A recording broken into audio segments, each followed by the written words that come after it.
Olá, pessoal, dando sequência, portanto, à nossa aula dedicada ao estudo das hipóteses de responsabilidade previstas no CTN.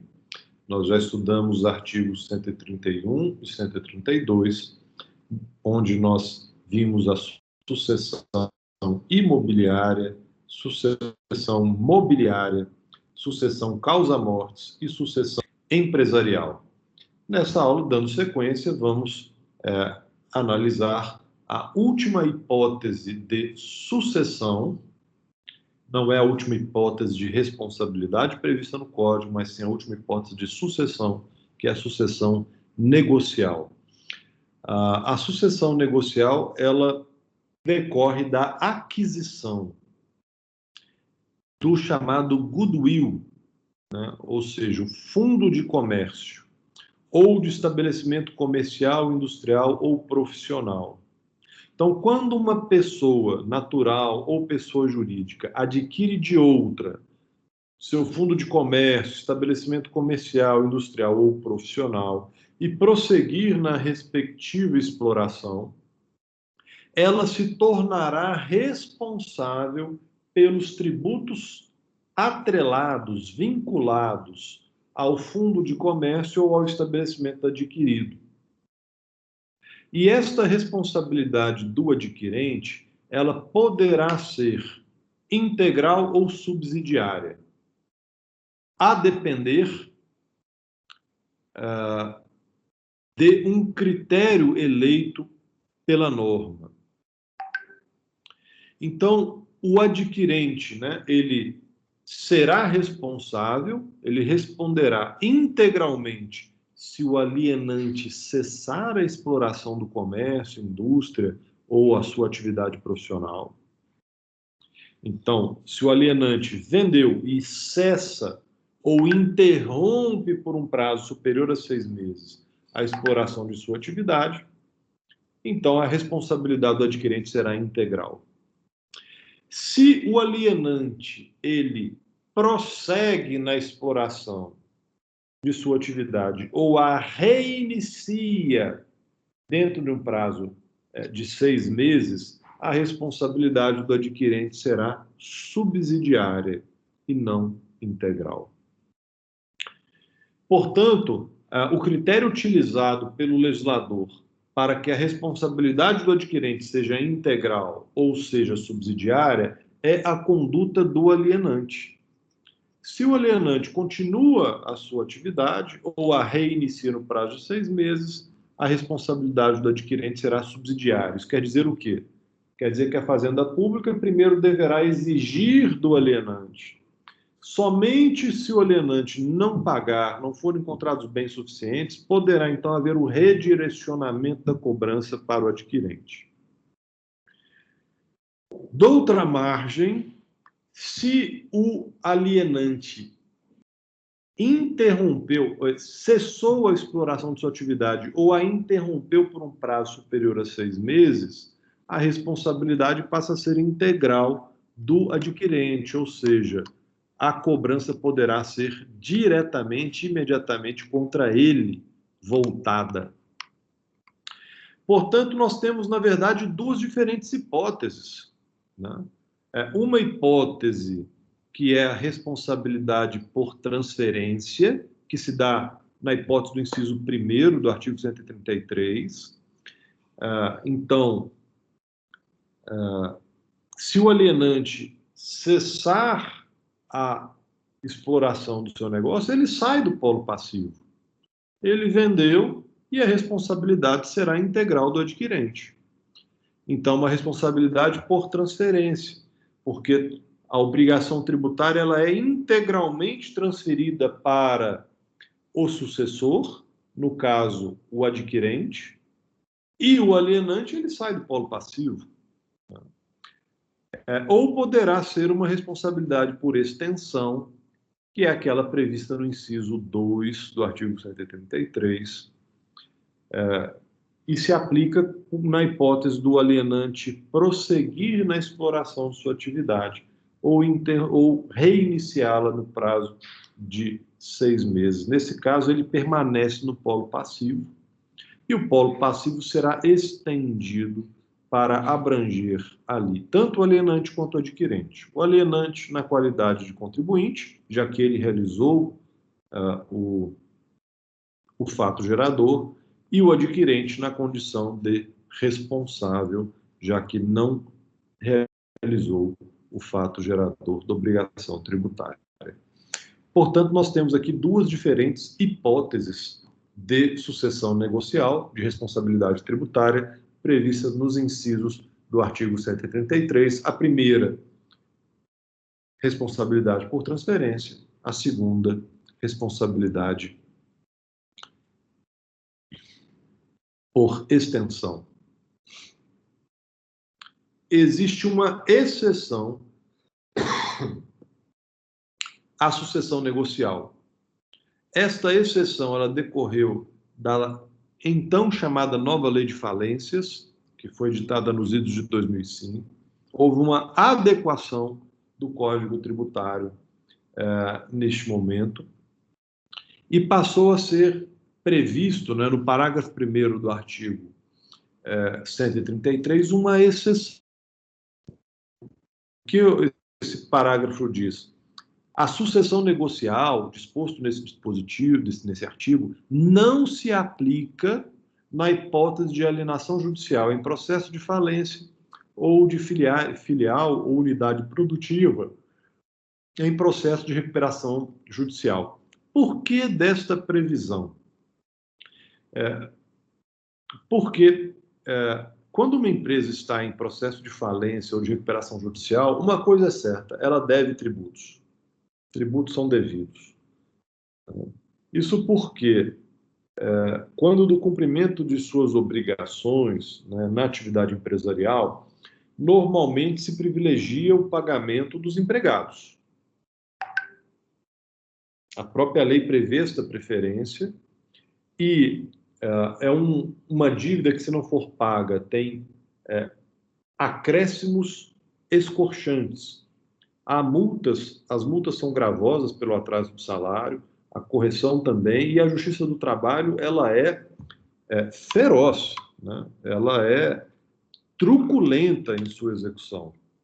Então, os empresários normalmente respeitam a legislação trabalhista. Quando uma empresa deixa de pagar verba trabalhista é porque realmente ela está numa situação quase irreversível, uma situação financeira realmente periclitante. Depois, numa ordem de preferência, privilegia-se pagar os fornecedores, porque se os fornecedores não forem pagos, a empresa não recebe mais mercadoria necessária para a sua atividade, seja para revenda ou seja insumos para a produção. Depois costuma-se pagar o banco, né, porque precisa do banco para financiar a atividade, para o capital de giro. E o tributo, normalmente, ele é o último da fila, né? Então, se uma empresa está em processo de recuperação judicial, porque deve fornecedores ou banco, e quando deve fornecedores ou banco, muito provavelmente também deve tributos.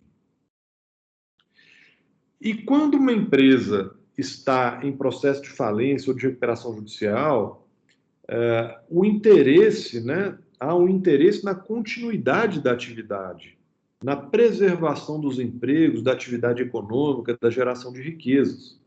E para que isso aconteça, isso se dá mediante a alienação de ativos. Pois bem, se ocorrer a sucessão negocial no processo de falência, sabe o que vai acontecer? Ninguém vai comprar o ativo.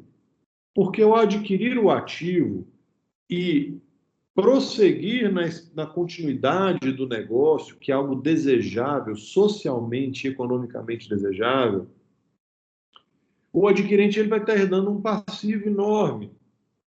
E o que resultava disso? Os processos de falência eles não caminhavam, ninguém comprava ativo de massa falida, os credores não tinham seu interesse atendido, a sociedade não tinha seu interesse atendido, que seria na continuidade da atividade econômica, e nem mesmo o fisco recebia, porque tudo virava sucata. Então, não se atendia o interesse de ninguém, de nenhuma das partes. Por essa razão, o legislador achou por bem, ora, para viabilizar a continuidade da atividade econômica, para viabilizar a satisfação do interesse de credores, inclusive o próprio fisco, não deve ocorrer a sucessão negocial quando a aquisição de ativos ocorrer em processo de falência. O mesmo se aplica no processo de recuperação judicial. Então, nós temos no parágrafo 1º do artigo 133 uma exceção à sucessão negocial. E no parágrafo 2º, nós temos uma exceção à exceção. E, na verdade, o parágrafo 2º, nós encontramos aqui um dispositivo antifraude, que diz o seguinte: a exceção do parágrafo 1º não se aplica quando o adquirente for sócio da sociedade falida, ou sociedade controlada pelo devedor falido ou em recuperação judicial, se for parente, né, ou se for identificado como agente ou interposta pessoa, buscando fraudar a sucessão tributária. Então, nós temos aqui no parágrafo 2º uma exceção à exceção do parágrafo 1º, e, na verdade, é uma norma que nós podemos chamar ou considerá-la como uma norma antifraude. No artigo 134, nós começamos aqui a responsabilidade de terceiros. Não estamos aqui mais diante de hipóteses de sucessão, mas sim de hipóteses de responsabilidade tributária. E os terceiros, né, eles serão responsáveis de acordo com a previsão do que nós costumamos chamar de norma assecuratória, né? Sempre haverá na responsabilidade de terceiros a conjugação de duas normas tributárias, né? Uma norma de incidência, que prevê em sua hipótese de incidência o fato que faz nascer a obrigação tributária, o fato jurígeno tributário, o fato gerador, e prevê em seu comando o nascimento da obrigação tributária. E há uma segunda norma, uma norma secundária, que nós chamamos de norma assecuratória, que prevê em sua hipótese de incidência a ocorrência de um fato superveniente que estorve ou impeça ou dificulte a satisfação do crédito tributário. E no comando da norma assecuratória, a imputação de responsabilidade solidária ou subsidiária. Então, o responsável passa a responder pela obrigação tributária realizada por terceiros. Então, o artigo 134, nós temos aqui uma norma assecuratória, né, e que prevê, nos casos de impossibilidade do cumprimento da obrigação principal pelo contribuinte, ou seja, há algum óbice para o cumprimento da obrigação tributária principal pelo contribuinte. Olha, nesse caso, respondem solidariamente com este naqueles atos em que intervêm ou naqueles atos em que deveriam intervir, mas se omitem. Então, nós temos aqui alguns requisitos, né, para a responsabilidade tributária, que é o dever de intervenção, né, que tenha ocorrido ou tenha sido omisso, né, tenha sido omitido. Então, nós temos aqui alguns exemplos, né? Nós temos, salvo engano, 7 incisos no artigo 134. Não vamos ver todos eles, vamos ilustrar com alguns. Um exemplo, o inciso 1 prevê: os pais respondem solidariamente pelos tributos devidos pelos filhos menores que não tiverem sido pagos. Então, como nós temos aqui para a gente entender, né, como se dá, como surge esta responsabilidade tributária de terceiros no caso dos pais. Vamos ilustrar com um exemplo. Um filho menor fez intercâmbio nos Estados Unidos e ficou lá, foi recebido por uma família americana, que era uma família que tinha lá uma franquia da Victoria's Secret. E ele vê lá a família engajada em ato de comércio e tal, ele percebe, poxa, as mulheres adoram os produtos da Victoria's Secret, se lá no Brasil não tem. Então eu vou levar. Vou levar aqui a mercadoria e vou comercializar lá no Brasil. Então ele enche suas malas lá de artigos, né? Feminino, chega no Brasil, abre uma lojinha e começa a vender. Ora, ao realizar atos de comércio, atrai a incidência do ICMS. E ele é visitado por um fiscal. E o fiscal vai e pede, o garoto, cadê as suas notas fiscais?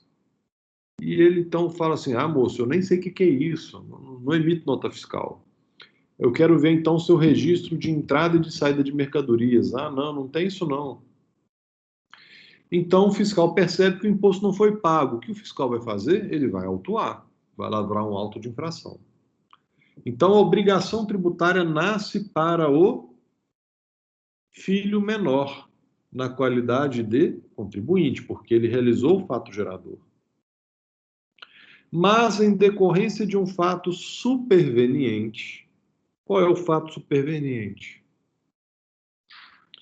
Eu, certa feita, fiz essa pergunta, né, em sala de aula, e um aluno lá, muito atento, né, e muito solícito, respondeu: ah, a menoridade. Né?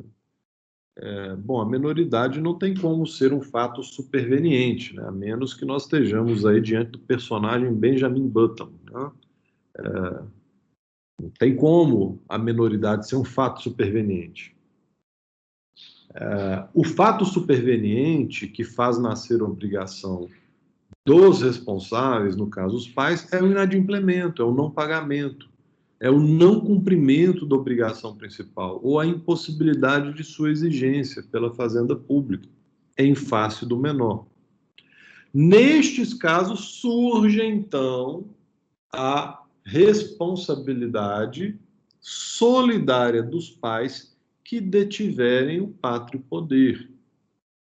Lembrando que somente serão responsáveis pelos atos que intervierem ou que se omitirem.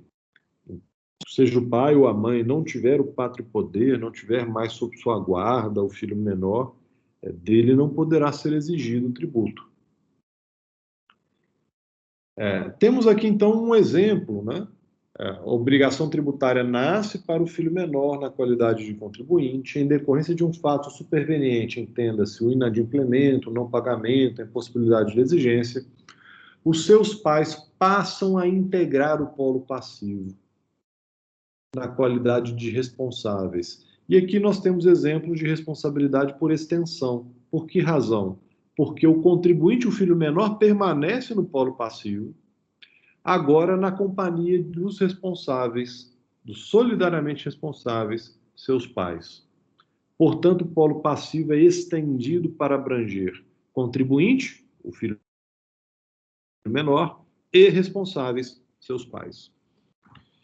O mesmo acontece em relação aos tutores e curadores pelos tributos devidos pelos tutelados, curatelados, pelos administradores de bens de terceiros, pelos tributos devidos por estes. Muita atenção, né?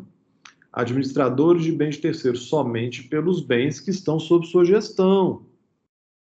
A responsabilidade é pelos atos, né, que devem intervir ou que, com o dever de intervenção, foi omitido. Então, se, por exemplo, né, eu tenho uma imobiliária, tenho um cliente que tem vários imóveis, ele não paga o IPTU de um imóvel que não está sob minha gestão. Eu não posso ser responsabilizado, porque não havia nenhum dever de intervenção. Não havia o meu dever de administração deste imóvel. A imobiliária, portanto, somente poderá ser responsabilizada pelos tributos devidos e não pagos sobre os imóveis sob sua gestão. De forma similar, né, o inventariante pelos tributos devidos pelo espólio, né, o síndico ou comissário pelos tributos devidos pela vassa falida ou pelo concordatário, no caso, né, recuperanda. Os tabeliães e escrivães e demais serventuários de ofício pelos tributos devidos sobre os atos perante eles praticados. Aqui é uma norma bastante inteligente do legislador. Ele traz como responsável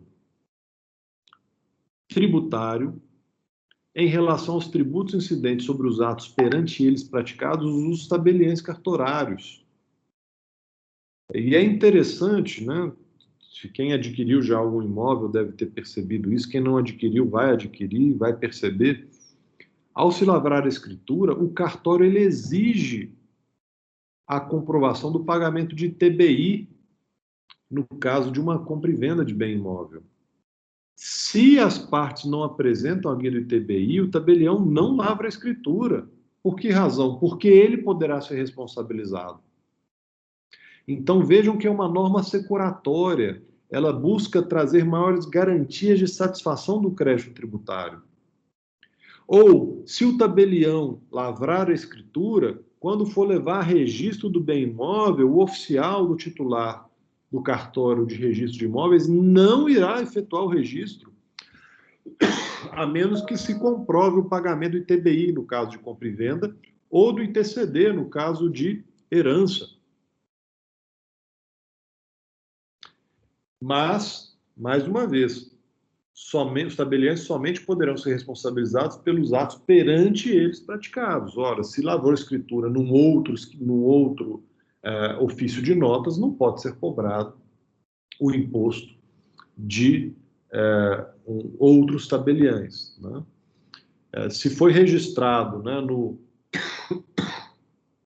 no quinto ofício de registro de imóveis, não pode cobrar do quarto ofício de imóveis. Somente poderão ser responsabilizados aqueles tabeliães serventuários cujos atos foram perante eles praticados. Né? E, por fim, os sócios no caso de liquidação de sociedades de pessoas. Então, são alguns exemplos, né, que nós podemos citar das hipóteses previstas nos 7 incisos do artigo 134. O artigo 134 tem uma previsão também muito interessante, lamentavelmente olvidada nos mais das vezes, que diz o seguinte: não haverá responsabilidade do sucessor, né, do responsável tributário, melhor dizendo, pelas multas devidas em decorrência de infrações praticadas pelo contribuinte. O que diz o artigo 134? O disposto nesse artigo, ou seja, a responsabilidade imputada ao terceiro, somente se aplica em matéria de penalidades as de caráter moratório, não as de caráter punitivo. Por que razão? Aqui nós entendemos que o legislador do CTN incorporou o princípio da intranscendência da pena. A pena não pode ultrapassar a pessoa do infrator, princípio oriundo lá do direito penal e que irradia aqui as suas influências.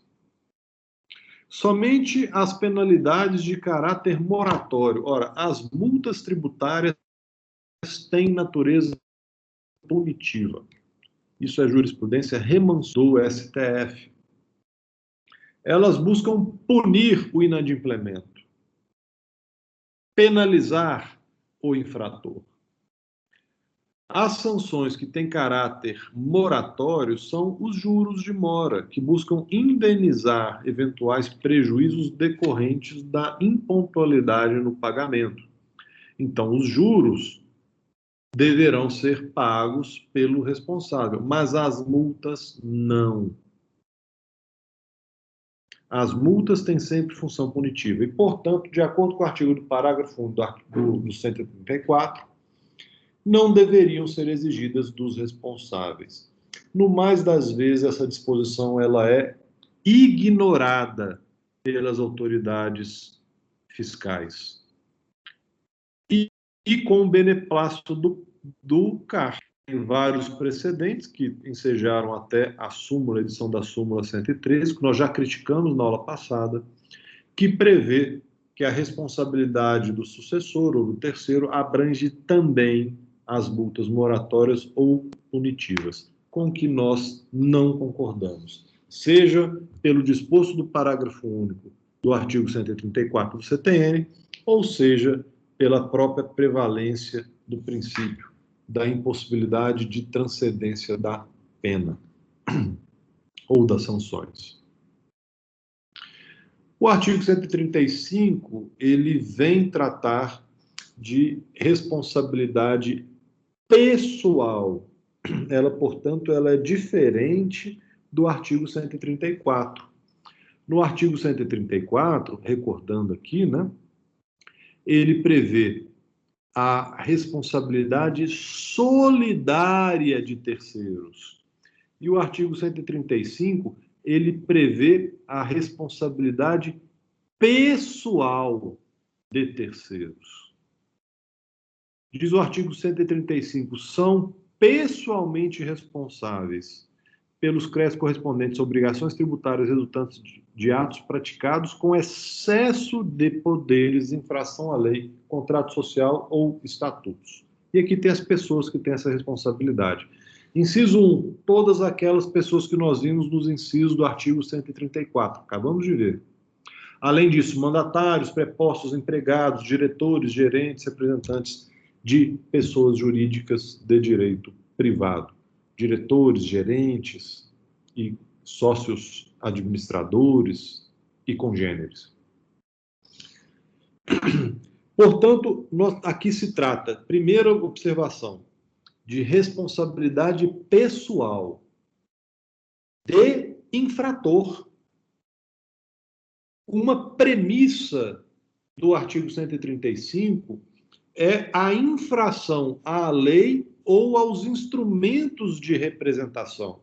Ele agiu com excesso de poderes, ele não tinha poderes para praticar aquele ato em nome de terceiro. Então, se este ato praticado com excesso de poderes ensejar o pagamento de tributo, este infrator deverá pagá-lo pessoalmente. A responsabilidade é dele, porque ele não tinha poderes para praticar este ato em nome de terceiro. Existe, portanto, né, um pressuposto, né, de excesso de poderes ou de infração à lei. É pressuposto uma má-fé, uma mala-fides, para que haja a responsabilização pessoal deste terceiro. E é interessante observar que a pessoa por ele representada, ela sequer entra no polo passivo da obrigação tributária. Por que razão? Porque o ato ele não é oponível a esta pessoa, porque ele foi praticado com excesso de poderes. Essa responsabilidade pessoal do artigo 135, ela surge e deve ser aplicada quando o responsável não atua no interesse da pessoa por ele representada, mas sim em interesse próprio ou de terceiro, em detrimento do interesse da pessoa que deveria ser por ele representada, em prejuízo desta própria pessoa.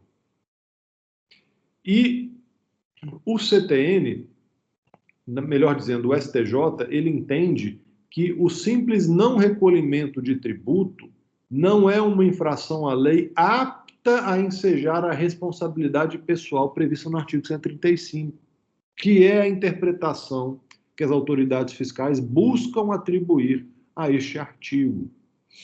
Ora, o não pagamento tempestivo de tributo, o não pagamento pontual de um tributo, é uma infração à lei, sem dúvida nenhuma.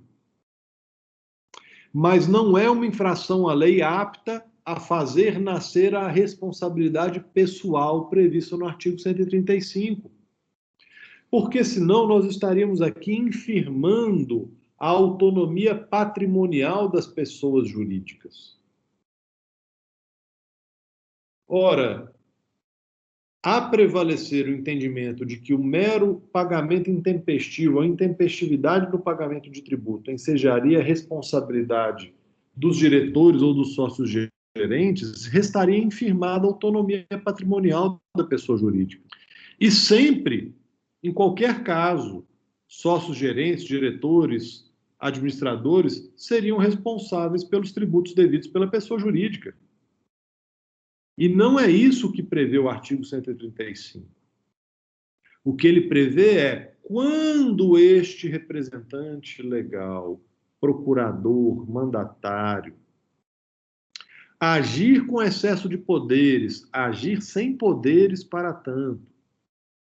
Não estiver agindo no interesse da pessoa por ele representada, mas em detrimento do interesse da pessoa por ele representada, ele será pessoalmente responsabilizado pelos tributos decorrentes de seu ato praticado com excesso de poderes ou com infração à lei.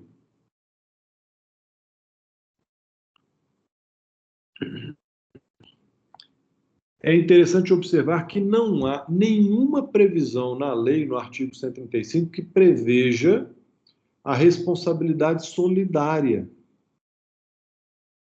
das pessoas indicadas nos incisos do artigo 135.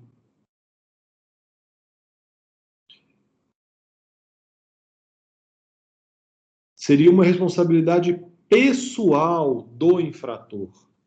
E aqui nós vimos mais uma súmula do CARF contrariando a disposição prevista no CTN.